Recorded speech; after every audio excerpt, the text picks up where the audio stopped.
Hello, thank you so much for stopping by my poster. My name is David Buckley. I'm a PhD student in the Integrative Immunology Lab here at UTA. Advanced age is associated with impairments in glucose metabolism, and in models of high-fat feeding and obesity, T cells have been implicated to contribute to impairments in glucose metabolism and diabetes. We wanted to determine if T cells contribute to age-related glucose impairments. First, we wanted to assess the T cell phenotype in young and old animals in the metabolically active tissues. So we took young animals being 4 to 6 months old, which are about equal to a 20-year-old human, and old animals being 22 to 24 months of age, which are about equal to a 75-year-old human.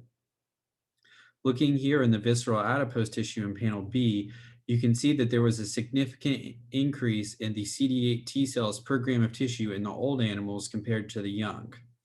Here in panel E, we see CD8 TNF alpha producing T cells per gram of tissue. And then looking here at the graph, you can see that there was an increase in these cells in the old animals compared to the young. In panel H, we have CD8 interferon gamma producing T cells, and there was a trend toward significance in the old animals compared to the young. In the skeletal muscle, there were no differences in the total infiltration of CD8 T cells per gram of tissue.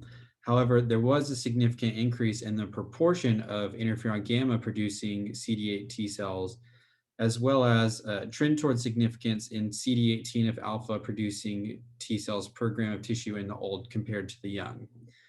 Based on the pro-inflammatory CD8 phenotype of the old animals relative to the young, as well as some previous data that we just published in our lab, we determined that it was CD8 T cells that may be contributing to the age-related impairments in glucose tolerance. Next, what we decided to do is we took old animals and injected them with an anti-CD8 antibody over the course of 28 days and assessed glucose metabolism.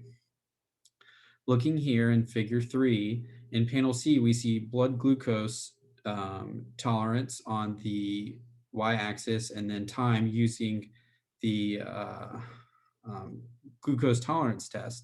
And the old animal and the control animals, we see no differences in glucose tolerance. However, in the anti-CD8 animals, we do see significant improvements in overall glucose tolerance. Looking at area under the curve, there were no changes in the control group. However, in the anti-CD8 from pre to post, there was a decrease in area under the curve, implicating better glucose tolerance. So with age, there is an increased pro-inflammatory CD8 T cell phenotype. When we pharmacologically deplete the CD8 T cells, we see improvements in glucose tolerance. However, we don't know which specific subtype of CD8 T cell contributes to these impairments in glucose tolerance. Thank you.